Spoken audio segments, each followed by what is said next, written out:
చేస్తాం. కానీ చివరిగా మీకు ఒక్క మాట ఇవ్వదలుచుకున్నా, మళ్ళొచ్చే ఎన్నికల లోపల ఎస్ఎల్బిని పూర్తి చేసి కృష్ణానది జలాలను నల్లగొండ నేల మీద పారిస్తా మీ పంటలు పండించే విధంగా 100% ఎస్ఎల్బిసిని పూర్తి చేయడమే కాదు, డిండి ప్రాజెక్టును పూర్తి చేయడానికి సంపూర్ణంగా నేను సహకారం అందిస్తా. నా జీవిత లక్ష్యం ఒక్కటే, మూసీ నది ప్రక్షాళన. మోడీ సబర్మతి కాదు, ఢిల్లీ యమున కాదు, యోగి గంగా నది కాదు. ఈ దేశానికి ఎవడు వచ్చినా మూసీ నది ప్రక్షాళన చూడడానికి రావాలి. దేశానికి తలమానికంగా మూసీ నది ప్రక్షాళన చేస్తా. మా చామల కిరణ్ రెడ్డి ఏదైతే కోరుకుంటుండో ఆయన పార్లమెంట్లో, ఈ మూసీ కంపు నుంచి, కాలుష్యం నుంచి నల్లగొండ బిడ్డలకు విముక్తి కలిగించే బాధ్యత నాది. ఒట్టేసి చెప్తున్నా, మూసీ పూర్తి చేస్తా.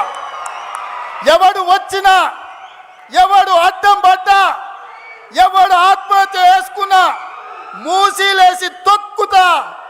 మూసీ నది ప్రక్షాళన చేస్తా.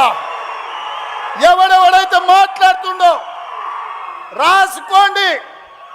94 నుంచి 2004 2 సార్లు టీడీపీ, 2004 నుంచి 2014 2 సార్లు కాంగ్రెస్, 2014 నుంచి 2024 వరకు 2 సార్లు బీఆర్ఎస్.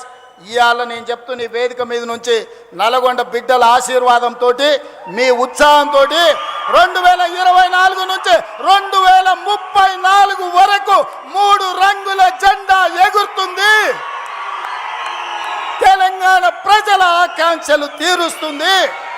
ప్రజా పాలన ప్రజల ఉనికిని, మనుగడను కాపాడుతుంది.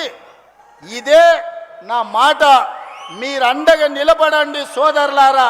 10 ఏళ్ళు వెనక్కి తిరగకుండా తెలంగాణ రాష్ట్రాన్ని దేశంలోనే నంబర్ 1గా తీర్చిదిద్దుతా.